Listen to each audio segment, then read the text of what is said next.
নবীজি বলেন, কোন বান্দাকে যখন কবরের মধ্যে রাখা হয়, রাখার পর ওয়াতুল্লিয়া, আমাকে আপনাকে মরণের পর যখন বাসতলায় রেখে আসা হবে, আসার পর তুওয়াল্লিয়া, আমাকে আপনাকে যখন পিছনে রাইখা যাহাবা আসহাবুহু, সাথীরা যখন চলে আসবে। একবার কল্পনা আলেন, রাতের বেলা বিছানায় যখন বালিশে যখন মাথাটা লাগানোর পর কল্পনা করেন আমি মারা গেলাম, যাওয়ার পর বাসতলায় কোন কবরের মধ্যে আমাকে রেখে আমার আত্মীয় স্বজন চলে আসছে, ব্যাপারটা কেমন একটু চিন্তা করুন। আল্লাহ নবী কয়, কোন ব্যক্তিকে কবরের মধ্যে রাখার পর তুওয়াল্লিয়া, কবরটা পিছনে রাইখা যাবা আসহাবুহু, যখন তার সাথীরা চলে আসে, বাবা চলে আসে, ভাই চলে আসে, সন্তানরা চলে আসে, আত্মীয় স্বজন সবাই চলে আসে, আল্লাহ নবী বলেন বেশি দূর যায় না, হাত্তা ইন্নাহু লা ইয়াসমাউ কুরআনি আলিহিম, আমরা যে হাইটা হাইটা আসি, আমাদের হাঁটার পায়ের জুতার আওয়াজগুলা ওই কবরবাসী শুনতে পায়। শুনে কেন শুনে জানেন? ওই মুহূর্তে তার দেহের মধ্যে আত্মাটা আল্লাহ দিয়ে দেয়। কেন দেয়?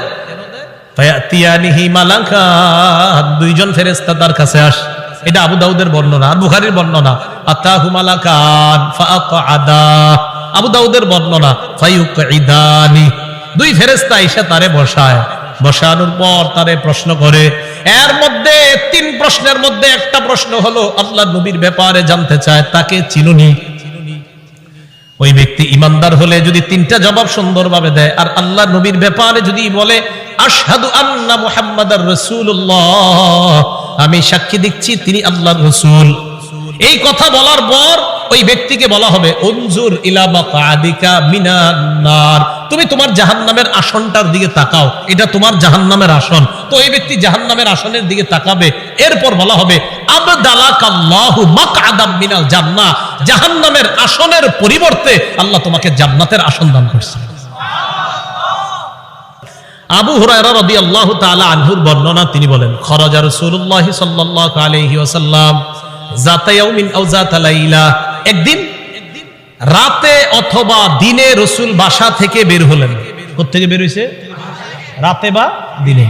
বের হওয়ার পর আসছে, আয়েশা দেখে ফাইদা হুয়া বিআবি বকর ওয়া উমর, নবীজি দেখে আবু বকর ওমর বসা। আবু হুরায়রা রাদিয়াল্লাহু তাআলা আনহু বলেন, নবীজি বাসা থেকে বের হয়েছে, বের হয়ে দেখে আবু বকর ওমরও বসা। এই হাদিসটা একটু মন দিয়ে সবাই শুনেন আর নিজেদের জীবনটা একটু চিন্তা করেন। নবীজি তাদের দুইজনকে প্রশ্ন করলেন, আবু বকর এবং ওমর, এই দুই সাহাবী, বিখ্যাত দুই সাহাবীকে প্রশ্ন করলেন, আচ্ছা তোমরা এইখানে এই মুহূর্তে কেন? মা আখরাজাকুমা ফি হাদিহিস সাআ, এই সময়ে তোমরা এখানে কেন? অসময়ে মানে এই সময় মানে অসময়ে, আরে এই সময়ে তোমরা এখানে কেন? এই হাদিস দ্বারা বোঝা যায় সাধারণত যে সময় মানুষ ঘর থেকে বেশি একটা বের হয় না, ওই সময়ে নবীও বের হইলেন, আবু বকরও বের হইছে, ওমরও বের হইছে। নবী বের না হইলে জিজ্ঞাসা করে গেলেন। তো আবু বকর ওমর জবাব দিলেন, আহারে কি জবাব দেয় দেখেন, ক্বালাল জুউ ইয়া রাসূলুল্লাহ, হুজুর খিদা লাগছে, ক্ষুধার কারণে বের হইছে। সম্পদ সব ছেড়েছে মক্কায়, নবীর সাথে চলে এসেছে মদিনায়। নবীজি যে জবাবটা দিলেন, আল্লাহ নবী বললেন আল্লাযী নাফসি বিয়াদিহি আখরাজানিল্লাযী আখরাজাকুমা। আবু বকর ওমরকে আল্লাহ নবী বলেন, আল্লাহর কসম আবু বকর ওমর, তোমরা যে ক্ষুধার কারণে বের হয়েছো, আমিও ক্ষুধার কারণে বের হইছি।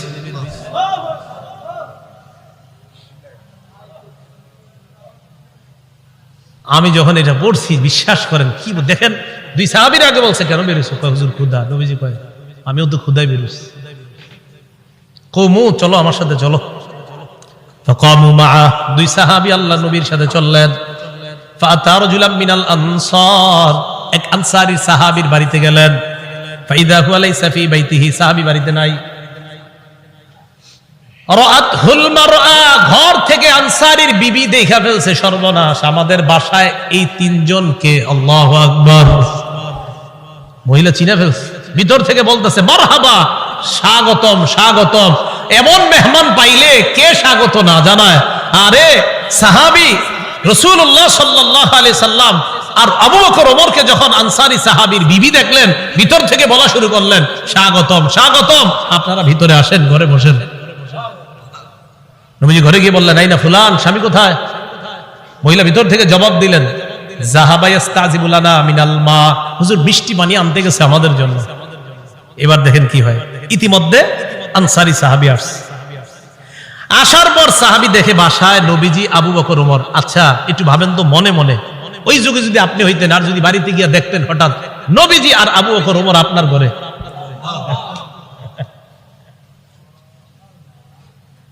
সাহাবী দেখে কি কয়, মা আহাদুল ইয়াউমা আকরামা আদিয়াফা মিন্নি। সাহাবী কয়, আজকে আমার চাইতে শ্রেষ্ঠ মেহমান, আজকে আমি যে শ্রেষ্ঠ মেহমানদেরকে পাইছি, আমার চাইতে শ্রেষ্ঠ ভাগ্যবান আর শ্রেষ্ঠ মেজবান আর কেউ নাই। আমি এমন 3 জন মেহমান পেয়েছি। তাড়াতাড়ি বাগানে গেছে, খেজুর বাগানে। যা আবিল আজ, খেজুরের ছড়ি নিয়ে আসছে, ফিহি বুসরুন আর রতবুন ওয়া ইয়াবিস, শুকনা খেজুর আছে, ভিজা খেজুর আছে, কাঁচা খেজুর আছে। আইনা কয়, যেটা মন চায় এটা খায়। আখজাল মুদিয়া, ছুরি নিছে, চাকু নিছে। নবীজি কই যাও?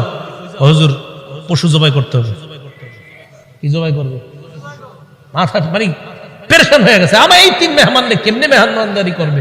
পশু জবাই করতে হবে।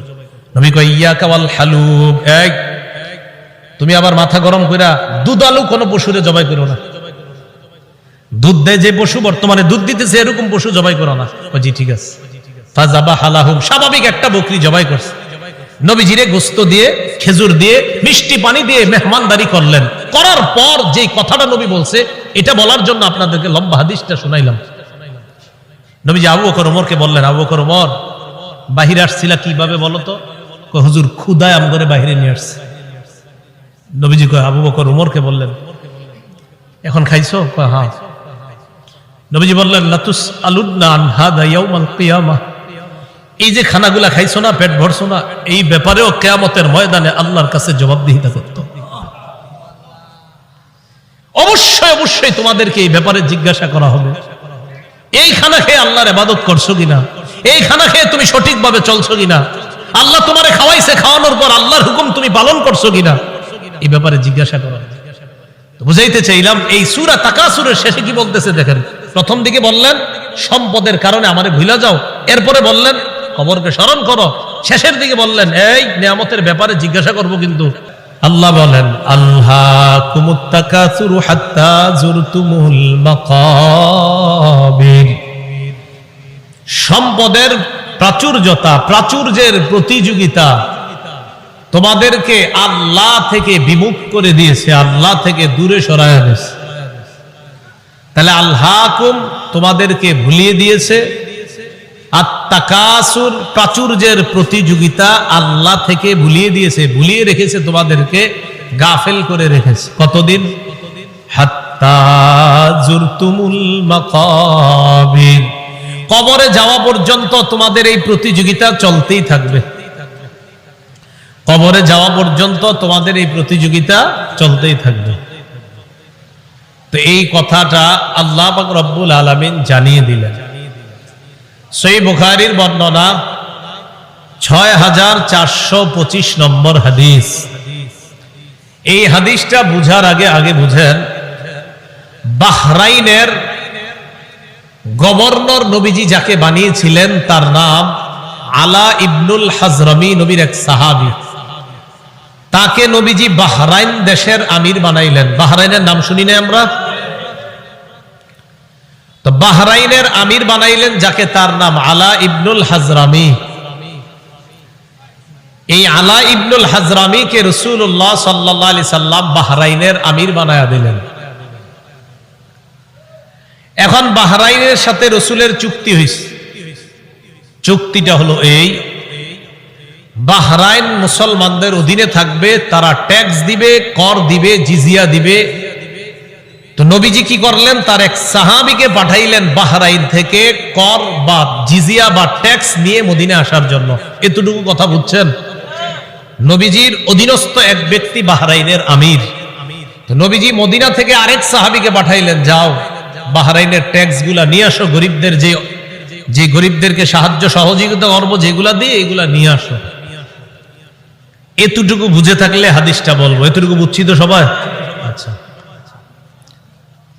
أن رسول الله صلى الله عليه وسلم بعث أبا عبيدة بن الجراح إلى البحرين يأتي بجزيتها। আবু উবাইদা ইবনুল জাররাহ রাদিয়াল্লাহু তাআলা আনহুকে রাসূল বাহরাইনে পাঠাইলেন ট্যাক্স আনার জন্য। বলেন তো বাহরাইনের আমির কে? আরেক সাহাবী, নাম আলা ইবনুল হাজরামি। এতটুকু দরকার, খালি একটু মনে রাখেন, এক সাহাবী আমির, আরেক সাহাবীরে পাঠাইছে সম্পদ আনতে। তো তিনি গেলেন বাহরাইন। ফাকাদিমা আবু উবাইদাতা বিমালিম মিনাল বাহরাইন। আবু উবাইদা রাদিয়াল্লাহু তাআলা আন বাহরাইন থেকে সম্পদ নিয়ে মদিনায় আসলেন। ফাসামিআতিল আনসার বিকুদুমিহি। আবু উবাইদা যে সম্পদ নিয়ে মদিনায় আসলেন, আনসাররা টের পাইছে, জানতে পারছে যে নবীজির সাহাবী আবু উবাইদা সম্পদ নিয়ে মদিনায় আসছে। মদিনায় আসছে কখন? ফজরের নামাজের আগে। কখন? তাহলে বলেন তো, সম্পদ আনার পর উনি যে এখন প্রথম নামাজটা পড়বে, এটার নাম কোন নামাজ? ফজর নামাজ। মাশাআল্লাহ। ফাওয়াফাউ রাসূলুল্লাহ সাল্লাল্লাহু আলাইহি ওয়াসাল্লাম।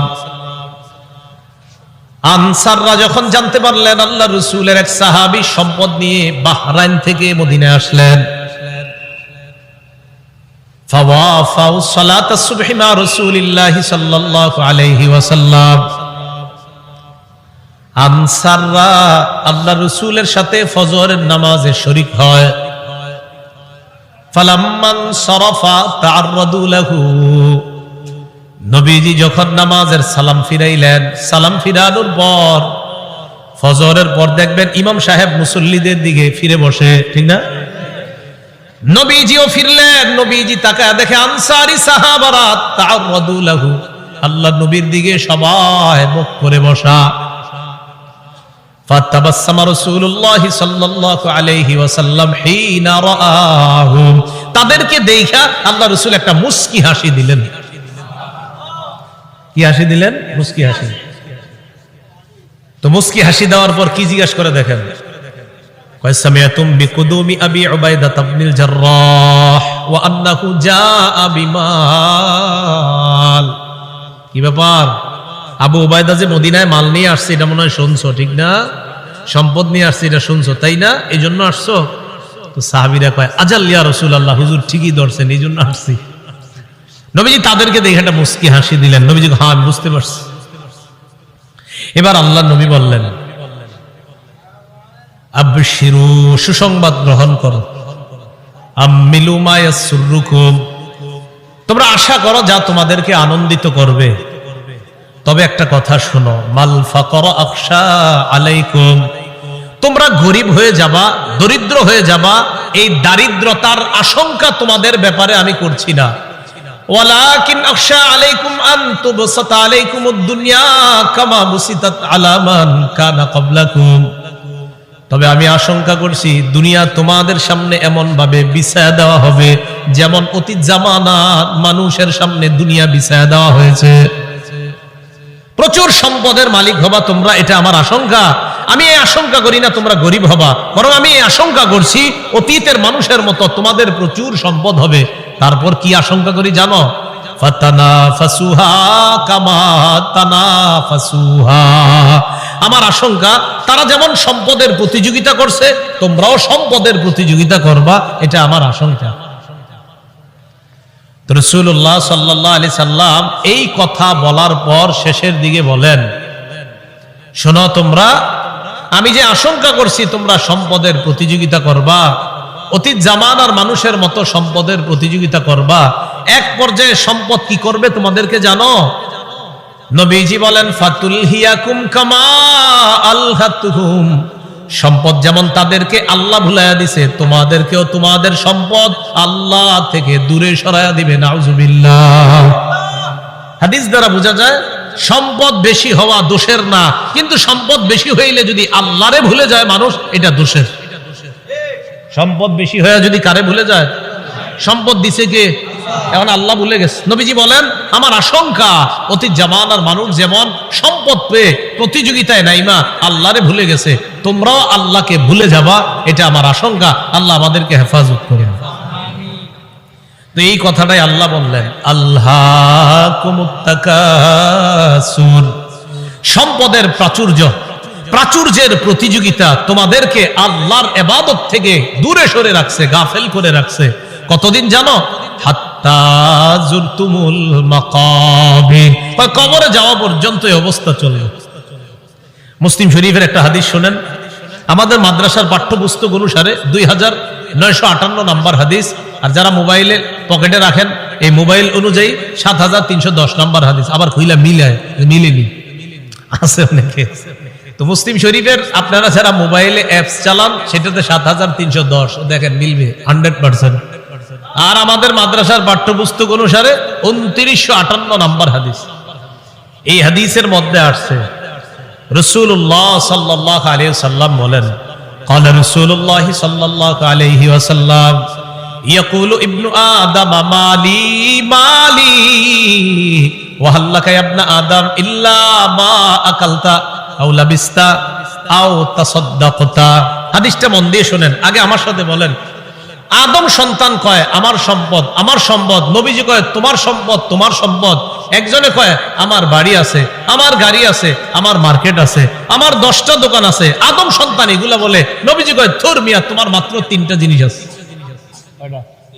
না আমরা কই আমার 10 কাঠা জায়গা আছে, 20 বিঘা জমিন আছে, নবী কয় 3টা জিনিস আছে। এবার মন দিয়ে শুনেন হাদিসটা, বলেন আমরা বলি আমাদের এটা আছে সেটা আছে, নবী কয় সম্পদ 3টা, বলেন কয়টা? 3টা। قال رسول الله صلى الله عليه وسلم يقول ابن آدم مالي مالي, আদম সন্তান কয় আমার সম্পদ আমার সম্পদ। وهل لك يا ابن آدم من مالك إلا ما أكلت فأفنيت, ও আদম সন্তান তোমার 3টা সম্পদ। 1 নাম্বার সম্পদ যা খাইলা, খাওয়ার পর শেষ করলা, পিছনের রাস্তা দিয়ে বের করলা, এটা তোমার 1 নাম্বার সম্পদ। যা খাইছেন এটাই সম্পদ, এটাই তো সম্পদ। 2 নাম্বার আউলা বিস্তাফা আবলাইতা, কাপড় পরতে পরতে পুরাতন হয়ে গেছে অথবা খাটো হয়ে গেছে, ছিঁড়ে গেছে, এখন আর পরো না, এই কাপড়ই তোমার সম্পদ।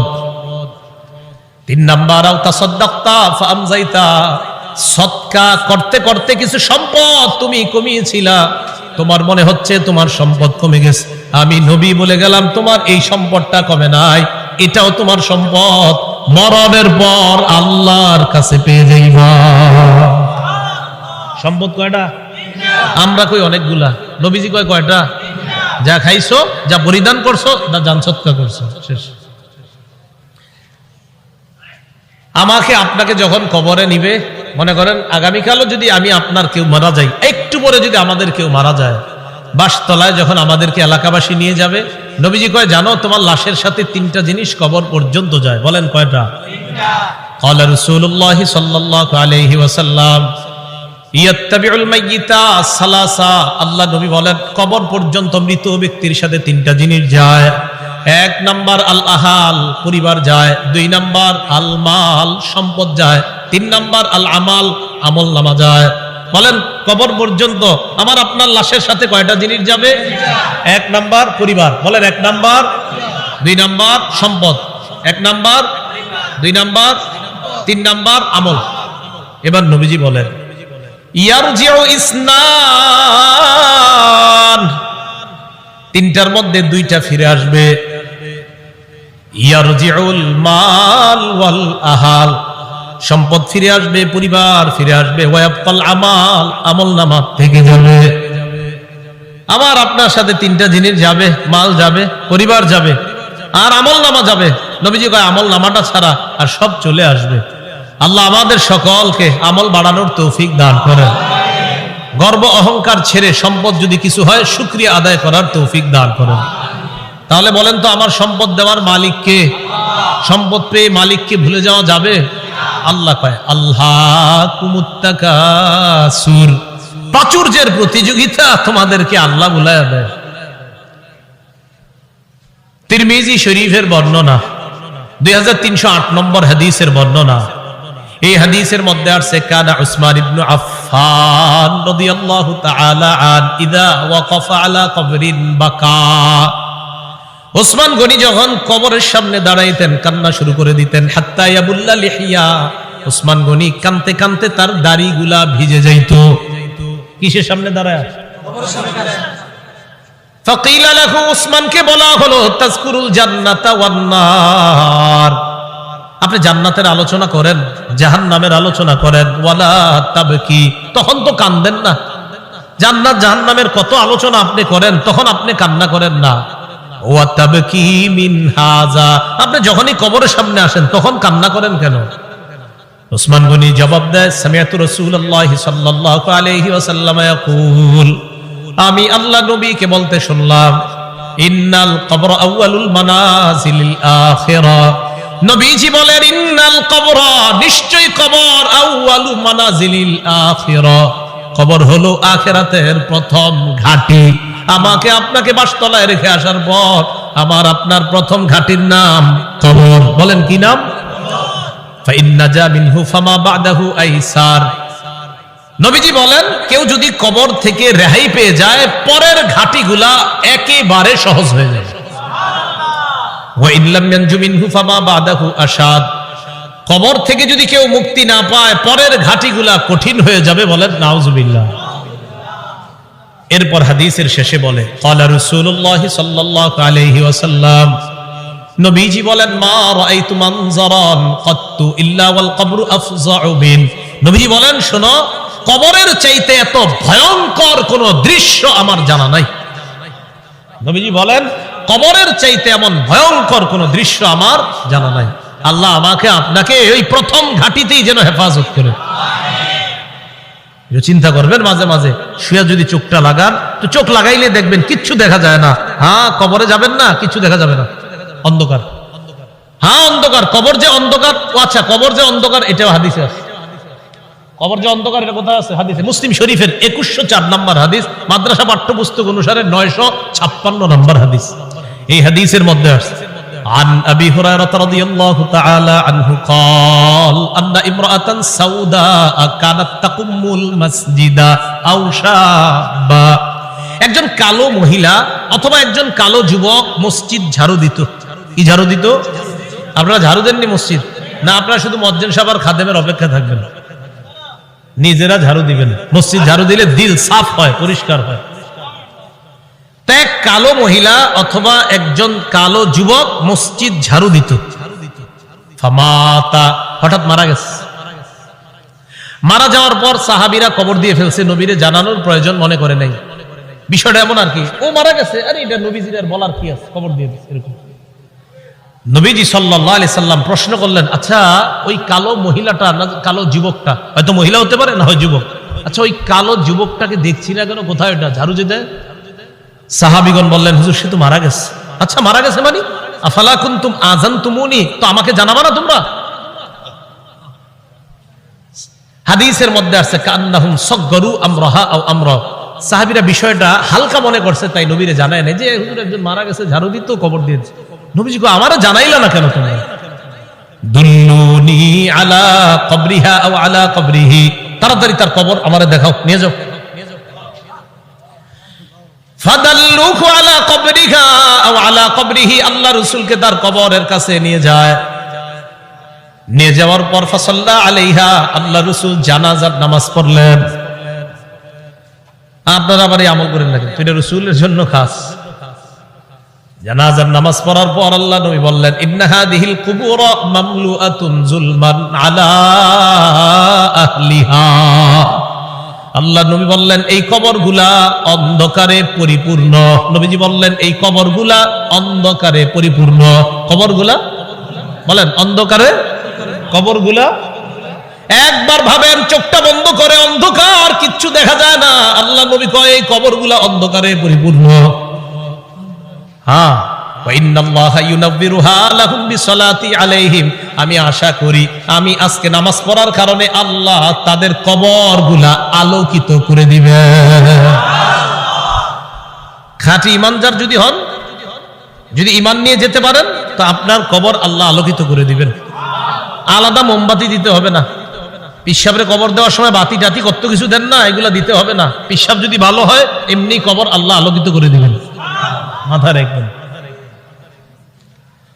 তাহলে কবর অন্ধকার একটা জগতের নাম। দুনিয়াতে থাকতে এটা আলোকিত করার ব্যবস্থা করতে হবে। আল্লাহরে বলা, আল্লাহ আমার কবরটা জান্নাতের বাগান বানায়া দিয়েন, আমার কবরটা আলোকিত করে দিয়েন।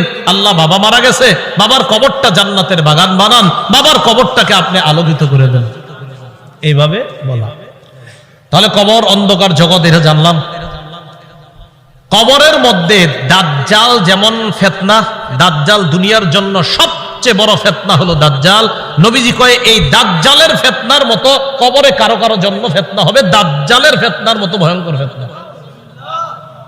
মুসলিম শরীফের বর্ণনা আসছে, মা বাইনা খালকি আদম ইলা কিয়ামিস সাআ খালকুন আকবারু মিনাদ দাজ্জাল। আদম নবী থেকে কিয়ামত পর্যন্ত যত সৃষ্টি আছে এর মাঝে সবচেয়ে ভয়ঙ্কর সৃষ্টি হলো দাজ্জাল। কে? দাজ্জাল। নবীজি কয় কারো কারো কবরের অবস্থা হবে এই দাজ্জালের ফিতনার মতো। সহিহ বুখারীর বর্ণনা 922 নম্বর হাদিস। এই হাদিসের বর্ণনাকারী আসমা বিনতে আবু বকর রাদিয়াল্লাহু তাআলা আনহা। দিয়ে আপনাদেরকে একটু পরীক্ষা করি, আলেমরা চুপ থাকবেন, অন্যরা বলবেন। আমি হাদিসটা পড়ার পর আপনাদেরকে জিজ্ঞাসা করবো একটা কথা, মন দিয়ে আগে শোনেন, তাহলে সবাই জ্ঞানীরা সচেতন ভাবে জবাব দিতে পারবেন। আগে শোনেন কি বলি, দেখেন আমি পড়ি। আন আসমা বিনতি আবি বকর সিদ্দিক রাদিয়াল্লাহু তাআলা আনহা ক্বালাত দাখালতু আলা আয়েশা। অনুবাদটা শুনেন। আবু বকর সিদ্দিক রাদিয়াল্লাহু তাআলা আনহুর কন্যা আসমা বলেন, আমি আয়েশা সিদ্দিকার কাছে প্রবেশ করলাম। আবু বকর সিদ্দিকের কন্যা আসমা বলেন, আমি আয়েশা সিদ্দিকার কাছে প্রবেশ করলাম। আলেম ছাড়া অন্যরা বলেন তো আসমা আর আয়েশা সম্পর্কে কি হয়? মাশাআল্লাহ, কি হয়? কারণ আবু বকর আয়েশা রাদিয়াল্লাহু তাআলা আনহার পিতার নাম কি? আবার আসমা রাদিয়াল্লাহু তাআলা আনহার পিতার নামও কিন্তু মাশাআল্লাহ। এই আসমা রাদিয়াল্লাহু তাআলা আনহা বলেন, আমি আমার বোন নবীর বিবি আয়েশা সিদ্দিকার কাছে গেলাম। যাওয়ার পর দেখি ওয়ান্নাসু ইউসাল্লুন, গিয়ে দেখি মানুষ নামাজ পড়ে। আমি আয়েশাকে প্রশ্ন করলাম, মা শাআনুন নাস, আয়েশা মানুষের কি হয়েছে, নামাজ পড়ে কেন? ফাআশারাত বিরাসিহা ইলাস সামা। আম্মা জান আয়েশা মাথা দিয়ে আসমানের দিকে ইশারা করলেন, এমনি ইশারা করলেন, মুখে কিছু কয় না। তো আসমা রাদিয়াল্লাহু তাআলা না বলেন, আয়াতুন, কোন নিদর্শন দেখা গেছে আসমানে? আয়েশা রাদিয়াল্লাহু তাআলা না বলেন, হ্যাঁ আসমানে একটা নিদর্শন দেখা গেছে। কি নিদর্শন? অন্য হাদিস দ্বারা বোঝা যায় সূর্য গ্রহণ লাগছে। কি লাগছে? সূর্য। তাই নবীজি নামাজ পড়তেছে। তো আসমা রাদিয়াল্লাহু তাআলা আনহা বলেন, আমরা যারা নারীরা ছিলাম আমরা একদম পিছনে, সবাই ওখানে আছে। হয় নবীজি নামাজটা এত লম্বা করলেন, ফাতালা রাসূলুল্লাহ সাল্লাল্লাহু আলাইহি সাল্লাম, নবীজি নামাজ এত দীর্ঘ করলেন, হাত্তা তাজাল্লানিল গাশিয়ু, আমি বেহুশ হয়ে গেছি। আচ্ছা কি পরিমাণ লম্বা হইলে একজন মানুষ বেহুশ হয়ে যায় বলেন? ওয়া ইলা জামবি কিরবা, আমার পাশে একটা পাত্র ছিল, ফিহা মা, এটার মধ্যে পানি ছিল। ফাজালতু আসুব্বু বিনহা আলা রাসি, আমি এই পাত্র থেকে পানি নিয়ে আমার মাথায় ঢালা শুরু করলাম। এত পরিমাণ আমার মাথা গরম হয়ে বেহুশের কাছাকাছি চলে গেছে। নামাজ কি পরিমাণ লম্বা হয়েছে আল্লাহ জানে। তো আসমা রাদিয়াল্লাহু তাআলা আনহা বলেন, এক পর্যায়ে ফালাম্মান সারাফা রাসূলুল্লাহ সাল্লাল্লাহু আলাইহি ওয়াসাল্লাম হাত্তা তাজাল্লাতিশ শামস, নবীজি নামাজ শেষ করছে, ইতিমধ্যে সূর্য স্বাভাবিক হয়ে গেছে, সূর্য ঠিক হয়ে গেছে। আমি যেই কথাটা বলার জন্য আপনাদেরকে হাদিসটা শোনাইতেছি, কোনটা? দাজ্জালের ফিতনা, এটা শোনানোর জন্য। এবার দেখেন নবীজি কি বলেন। নবীজি বলেন, নবীজি নামাজের পর একটা ভাষণ দিলেন, খুতবা দিলেন, নামাজের পর ভাষণ দিলেন। ভাষণের মধ্যে নবী বললেন, মা মিন শাইইন লাম আকুন উরিতুহু ইল্লা ক্বাদ রাআইতুহু ফি মাকামি, ইতিপূর্বে আমাকে যা দেখানো হয় নাই আজকে আমি সব দেখছি। এই নামাজের মধ্যে আমি সব। নামাজটা কি শর্ট ছিল না লম্বা? নবীজি বলেন, ইতিপূর্বে আমাকে এমন যা কিছু দেখানো হয় না আজকে আমি সব দেখছি।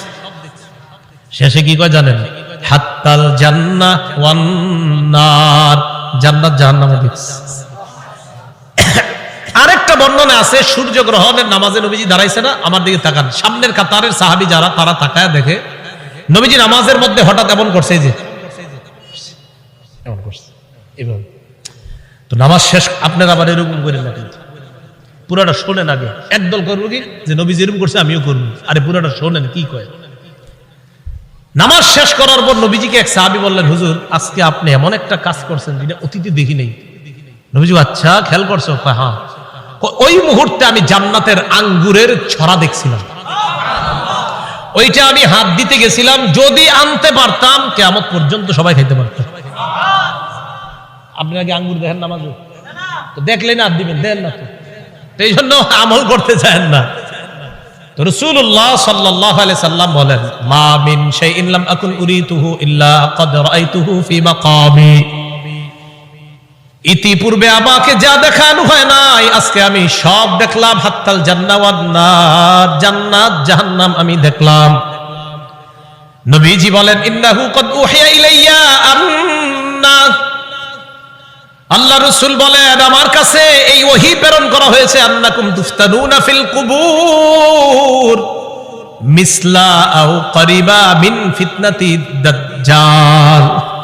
আল্লাহ নবী বলেন আমার কাছে এই ওহী দেওয়া হয়েছে, তোমরা কবরের মধ্যে অনেক এমন ফিতনার মধ্যে পড়বা যে ফিতনাটা হবে দাজ্জালের ফিতনার মতো ফিতনা। বলেন নাউযুবিল্লাহ। বিশ্বাস করেন দাজ্জালের ব্যাপারে আমি পড়ছি বলে আপনাদেরকে বলে বুঝাইতে পারতেছি না, তো আমি বুঝতেছি যদি দাজ্জালের ফিতনাটা হয় তো কত বড় ভয়ঙ্কর ফিতনা হবে। আমি সবগুলা কথা বললে বুঝতে পারতেন যে দাজ্জাল কতটা ভয়ঙ্কর ফিতনার নাম। রাসূল বললেন কবরে অনেকের এই ফিতনা হবে দাজ্জালের মতো, খুব ভয়ঙ্কর ফিতনা, ও কঠিন ভয়ঙ্কর ফিতনা। আল্লাহ আমাদেরকে হেফাজত করেন। তো আল্লাহ কয় এই কবর পর্যন্ত তোমরা সম্পদের প্রতিযোগিতা চলে, যেই কবরে এই অবস্থা হবে আর তোমরা সম্পদ নিয়ে ব্যস্ত আছো। সহিহ বুখারীর বর্ণনা 1372 নম্বর হাদিস। এই হাদিসের বর্ণনাকারী আম্মা জান আয়েশা সিদ্দিকা রাদিয়াল্লাহু তাআলা আনহা, তিনি বলেন, আন্না ইয়াহুদিয়াতান দাখালাত আলা আয়েশা সিদ্দিকা রাদিয়াল্লাহু তাআলা আনহা ফাসাআলাত আন আযাবিল কবর। এক ইহুদি নারী আম্মাজান আয়েশার কাছে এসে কবরের আযাব সম্পর্কে জিজ্ঞাসা করছে। আম্মাজান আয়েশা সিদ্দিকা রাদিয়াল্লাহু তাআলা আনহা জবাব দিলেন, আযাকিল্লাহু মিন আযাবিল কবর। আল্লাহ তোমারে গজবে কবরের আযাব থেকে হেফাজত করুক। এটা আম্মাজান বইলা নবীজির কাছে গেছে। ফাসাআলাত আয়েশা রাসূলুল্লাহ সাল্লাল্লাহু আলাইহি ওয়াসাল্লাম আন আযাবিল কবর। আম্মা জান আয়েশা আল্লাহ রাসূলকে কবরের আযাব সম্পর্কে জিজ্ঞাসা করলেন। আল্লাহ নবী জবাব দিলেন, আযাবুল কবর, হ্যাঁ কবরের আযাব সত্য। বলেন কবরের আযাব সত্য। তাহলে কবরের আযাব কি বলেন তো? সত্য। এটা নবীজি জানায়া দিলেন তার বিবিকে। সহিহ বুখারীর 1338 নম্বর হাদিস। এই হাদিসের মধ্যে আসছে, ক্বালা রাসূলুল্লাহ সাল্লাল্লাহু আলাইহি ওয়াসাল্লাম, আল আবদু ইযা উদিআ ফি কবরিহি। নবীজি বলেন কোন বান্দাকে যখন কবরের মধ্যে রাখা হয়, রাখার পর ওয়াতুল্লিয়া, আমাকে আপনাকে মরণের পর যখন বাসতলায় রেখে আসা হবে, আসার পর তুওয়াল্লিয়া, আমাকে আপনাকে যখন পিছনে রাইখা, যাহাবা আসহাবুহু, সাথীরা যখন চলে আসবে। একবার কল্পনা আলেন রাতের বেলা বিছানায় যখন বালিশে যখন মাথাটা লাগানোর পর কল্পনা করেন আমি মারা গেলাম, যাওয়ার পর বাসতলায় কোন কবরের মধ্যে আমাকে রেখে আমার আত্মীয় স্বজন চলে আসছে, ব্যাপারটা কেমন একটু চিন্তা করুন। আল্লাহ নবী কয় কোন ব্যক্তিকে কবরের মধ্যে রাখার পর তুল্লিয়া, কবরটা পিছনে রেখা, যাবা আসহাবুহু, যখন তার সাথীরা চলে আসে, বাবা চলে আসে, ভাই চলে আসে, সন্তানরা চলে আসে, আত্মীয় স্বজন সবাই চলে আসে। আল্লাহ নবী বলেন বেশি দূর যায় না, হাত্তা ইন্নাহু লা ইয়াসমাউ কুরআনি আলিহিম, আমরা যে হাইটা হাইটা আসি আমাদের হাঁটার পায়ের জুতার আওয়াজগুলা ওই কবরবাসী শুনতে পায়। শুনে কেন শুনে জানেন? ওই মুহূর্তে তার দেহের মধ্যে আত্মাটা আল্লাহ দিয়ে দেয়। কেন দেয়? ফায়াতিয়ানিহি মালাকান, দুইজন ফেরেশতা তার কাছে আসে। এটা আবু দাউদের বর্ণনা আর বুখারীর বর্ণনা। আতাহু মালাকান ফাআকআদা, আবু দাউদের বর্ণনা ফায়ুকঈদানি, দুই ফেরেশতা এসে তারে বসায়, বসানোর পর তারে প্রশ্ন করে। এর মধ্যে তিন প্রশ্নের মধ্যে একটা প্রশ্ন হলো আল্লাহ নবীর ব্যাপারে জানতে চায়, তাকে চিনুনি? ওই ব্যক্তি ইমানদার হলে যদি তিনটা জবাব সুন্দরভাবে দেয়, আর আল্লাহ নবীর ব্যাপারে যদি বলে আশহাদু আন্না মুহাম্মাদার রাসূলুল্লাহ, আমি সাক্ষী দিচ্ছি তিনি আল্লাহর রাসূল, এই কথা বলার পর ওই ব্যক্তিকে বলা হবে উনজুর ইলা মাকআদিকা মিনান নার, তুমি তোমার জাহান্নামের আসনটার দিকে তাকাও, এটা তোমার জাহান্নামের আসন। তো এই ব্যক্তি জাহান্নামের আসনের দিকে তাকাবে। এরপর বলা হবে আবদালাকাল্লাহু মাকআদাম মিনাল জান্নাহ, জাহান্নামের আসনের পরিবর্তে আল্লাহ তোমাকে জান্নাতের আসন দান করছে। তা আল্লাহ কয় এই কবরে তুমি থাকতে হবে, আমরা থাকতে হবে। আল্লাহকুমুত তাকাসুরু হাত্তা যুরতুমুল মাকাবির, কবর পর্যন্ত সম্পদের প্রতিযোগিতা তোমাদের চলছে। সূরা মুনাফিকুনে আল্লাহ বলেন ইয়া আইয়ুহাল্লাযীনা আমানু লা তুলহিকুম আমওয়ালুকুম ওয়ালা আওলাদুকুম আন যিকরিল্লাহ, হে ঈমানদারগণ, লা তুলহিকুম আমওয়ালুকুম ওয়ালা আওলাদুকুম, তোমাদের সম্পদ, তোমাদের সন্তান যেন তোমাদেরকে আল্লাহ থেকে গাফেল করে না দেয়, আল্লাহ থেকে তোমাদেরকে অলস করে না দেয়, আল্লাহকে যেন ভুলিয়ে না দেয়। ওমাইয়া ফাল যালিকা, আল্লাহ বলেন যারা সম্পদ আর সন্তানের কারণে আল্লাহরে ভুলে যাবে, ফাউলাইকা হুমুল খাসিরুন, তারা ক্ষতিগ্রস্ত। নাউযুবিল্লাহ। বলেন সম্পদ দেয় কে? 10 তলা 20 তলার বাড়ির মালিক বানায় কে? 10 তলা 20 তলা হালাল পন্থায় হওয়াটা দোষের না, দোষ কোনটা? যে আল্লাহ মালিক বানাইছে তাকে ভুলে যাওয়া। বুঝে আসছেনি? তো আল্লাহ কয় তোমাদের এই প্রতিযোগিতা চলবে কবর পর্যন্ত। কতদিন? কবর পর্যন্ত। ক্বালা রাসূলুল্লাহ সাল্লাল্লাহু আলাইহি ওয়াসাল্লাম, নবীজি সাল্লাল্লাহু আলাইহি ওয়াসাল্লাম বলেন লা ইয়াজালু কলবুল কাবীরি শাবান ফিসনাতাইন, আল্লাহ নবী বলেন বুড়া মানুষের অন্তর দুই ক্ষেত্রে যুবক হয়। বুড়া মানুষের অন্তর যুবক হয় কয় ক্ষেত্রে? আরে বৃদ্ধ মানুষ কি বৃদ্ধ হয় না যুবক হয়? বৃদ্ধ হয়। কয় কলবটা দুই ক্ষেত্রে যুবক হয়। কোন ক্ষেত্রে? ফি হিরসিল মাল, 1 নাম্বার সম্পদের লোভ, 2 নাম্বার ওয়াতুলিল আমাল, লম্বা আশা। কি আশা? লম্বা আশা। কেউ কাকা কই যান? বয়স কত? কয় 75। কোথায় যাচ্ছেন? মসজিদে। মনটা খারাপ কেন?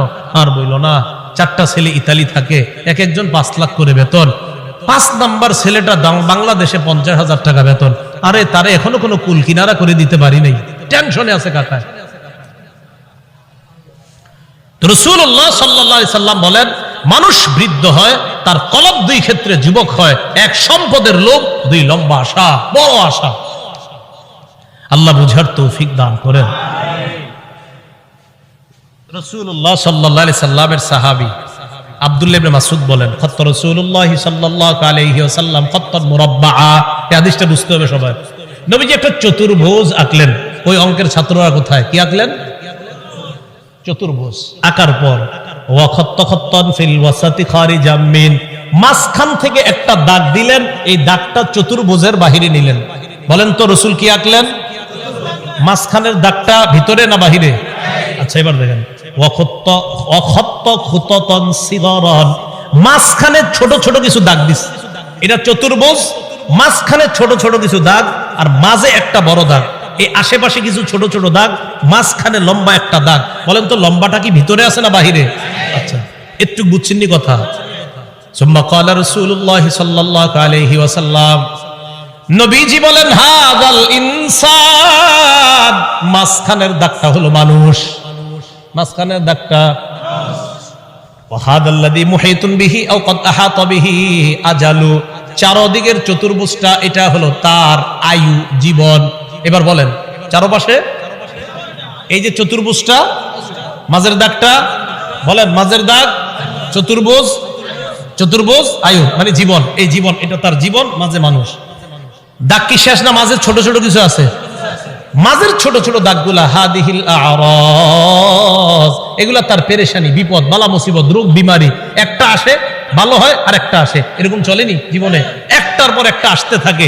এই আস্তে আস্তে এক পর্যায়ে আবার জিজ্ঞাসা করছি, চারদিকের দাগ, মাঝের দাগ, ছোট্ট ছোট্ট দাগগুলা বালা মুসিবত, বিপদ আপদ, ব্যস্ততা। মাঝখানের দাগটা কি চতুর্ভুজের ভিতরে না বাহিরে?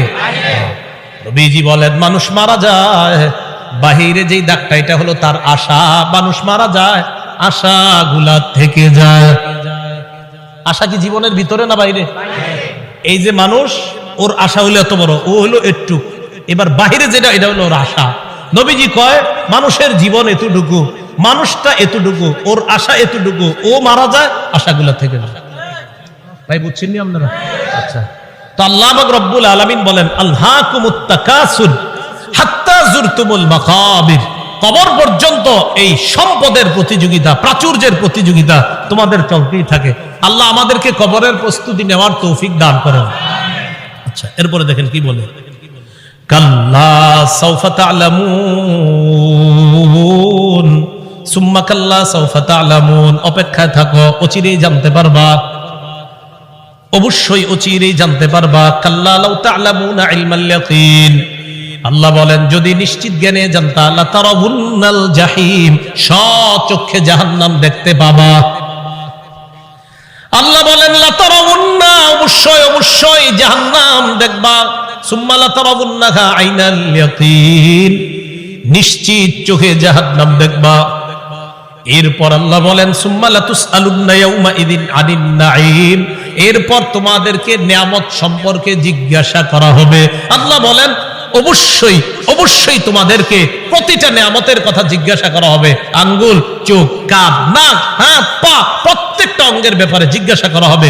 ইন্নাস সামআ ওয়াল বাসারা ওয়াল ফুআদা, আল্লাহ বলেন কান শ্রবণ শক্তি, ওয়াল বাসর দৃষ্টি শক্তি, ওয়াল ফুআদা অন্তঃকরণ, সবগুলাকে কাঠগড়ায় দাঁড়াতে হবে, সবগুলাকে জিজ্ঞাসা করা হবে। এগুলার ব্যাপারে তোমাকে কাঠগড়ায় দাঁড়াতে হবে, তোমাকে জিজ্ঞাসা করা হবে সঠিকভাবে এগুলা খরচ করছো কিনা। এবার একটা হাদিস শুনেন, বলেন তো নেয়ামতের ব্যাপারে জিজ্ঞাসা করা হবে কিনা? আজকে রাতে ভাত খাইছে, খাবার, রাতের খাবার কারা কারা খাইছেন হাত তোলেন। অন্যরা খান নাই রাতের খাবার? মাশাআল্লাহ, খাবেন ইনশাআল্লাহ নাকি? দুপুরের খাবার কারা কারা খাইছেন? ঠিক আছে, হাত নামান, বাস একটা হইলেই হইছে। এবার হাদিস শুনেন, মুসলিম শরীফের 4208 নম্বর হাদিস, আবু হুরায়রা রাদিয়াল্লাহু তাআলা আনহুর বর্ণনা, তিনি বলেন খরাজা রাসূলুল্লাহ সাল্লাল্লাহু আলাইহি ওয়াসাল্লাম যাতা ইয়াউমিন আও যাতা লাইলা, একদিন রাতে অথবা দিনে রাসূল বাসা থেকে বের হলেন। কোথা থেকে বের হইছে? রাতে বা দিনে। বের হওয়ার পর আসছে, আয়েশা দেখে ফাইদা হুয়া বিআবি বকর ওয়া উমর, নবীজি দেখে আবু বকর ওমর বসা। আবু হুরায়রা রাদিয়াল্লাহু তাআলা আনহু বলেন নবীজি বাসা থেকে বের হয়েছে, বের হয়ে দেখে আবু বকর ওমরও বসা। এই হাদিসটা একটু মন দিয়ে সবাই শুনেন আর নিজেদের জীবনটা একটু চিন্তা করেন। নবীজি তাদের দুইজনকে প্রশ্ন করলেন, আবু বকর এবং ওমর, এই দুই সাহাবী, বিখ্যাত দুই সাহাবীকে প্রশ্ন করলেন, আচ্ছা তোমরা এইখানে এই মুহূর্তে কেন? মা আখরাজাকুমা ফি হাদিহিস সাআ, এই সময়ে তোমরা এখানে কেন? অসময়ে মানে এই সময় মানে অসময়ে, আরে এই সময়ে তোমরা এখানে কেন? এই হাদিস দ্বারা বোঝা যায় সাধারণত যে সময় মানুষ ঘর থেকে বেশি একটা বের হয় না, ওই সময়ে নবীও বের হইলেন, আবু বকরও বের হইছে, ওমরও বের হইছে। নবী বের না হইলে জিজ্ঞাসা করে গেলেন। আবু বকর ওমর জবাব দিলেন, আহারে কি জবাব দেয় দেখেন, ক্বালাল জুউ ইয়া রাসূলুল্লাহ, হুজুর খিদা লাগছে, ক্ষুধার কারণে বের হইছে। সম্পদ সব ছেড়েছে মক্কায়, নবীর সাথে চলে আইছে মদিনায়। নবীজি যে জবাবটা দিলেন, আল্লাহ নবী বললেন আল্লাযী নাফসি বিয়াদিহি আখরাজানিল্লাযী আখরাজাকুমা। আবু বকর ওমরকে আল্লাহ নবী বলেন, আল্লাহর কসম আবু বকর ওমর, তোমরা যে ক্ষুধার কারণে বের হয়েছো, আমিও ক্ষুধার কারণে বের হইছি।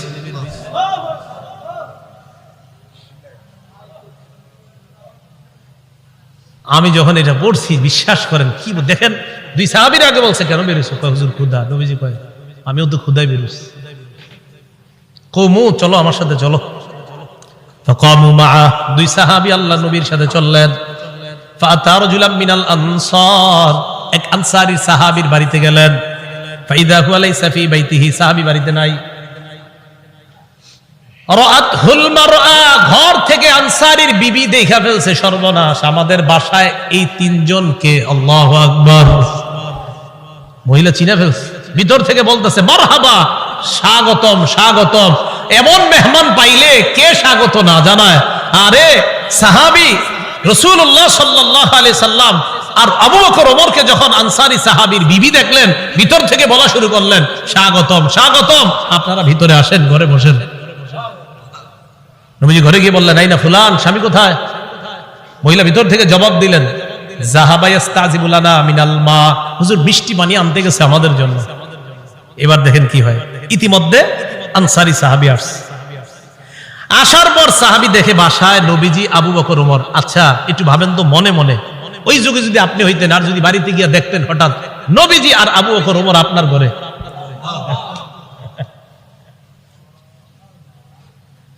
সাহাবী দেখে কি কয়, মা আহাদুল ইয়াউমা আকরামা আদিয়াফা মিন্নি। সাহাবী কয়, আজকে আমার চাইতে শ্রেষ্ঠ মেহমান, আজকে আমি যে শ্রেষ্ঠ মেহমানদেরকে পাইছি, আমার চাইতে শ্রেষ্ঠ ভাগ্যবান আর শ্রেষ্ঠ মেজবান আর কেউ নাই। আমি এমন 3 জন মেহমান পেয়েছি। তাড়াতাড়ি বাগানে গেছে, খেজুর বাগানে। যা আবিল আজ, খেজুরের ছড়ি নিয়ে আসছে। ফিহি বুসরুন আর রতবুন ওয়া ইয়াবিস, শুকনা খেজুর আছে, ভিজা খেজুর আছে, কাঁচা খেজুর আছে। আইনা কয় যেটা মন চায় এটা খায়। আখজাল মুদিয়া, ছুরি নিছে, চাকু নিছে। নবীজি কই যাও? হুজুর পশু জবাই করতে হবে। কি জবাই করবে?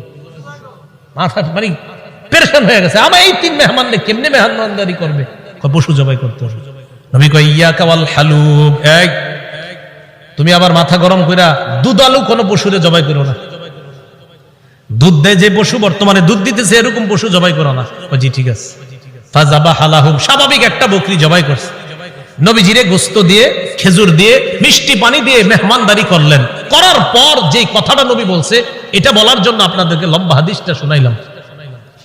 নবীজি আবু বকর ওমরকে বললেন, আবু বকর ওমর, বাহিরে আসছিলা কিভাবে বলো তো? হুজুর ক্ষুধায় আম করে বাহিরে নিয়ে আসছে। নবীজি কয়, আবু বকর ওমরকে বললেন, এখন খাইছো? কয় হ্যাঁ।